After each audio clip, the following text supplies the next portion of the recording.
When working in flexible modeling, and you need to mirror geometry about a reference plane, head to the Transform ribbon group to find the Mirror tool. In this example, we're going to switch on the datum plane display and click in the Mirror Plane selection box to add the required reference plane.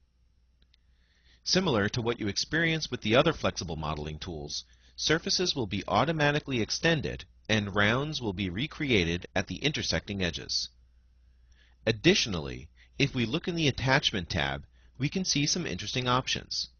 You can control whether the rounds will be automatically recreated and if the mirror geometry will be attached or mirrored as an open quilt.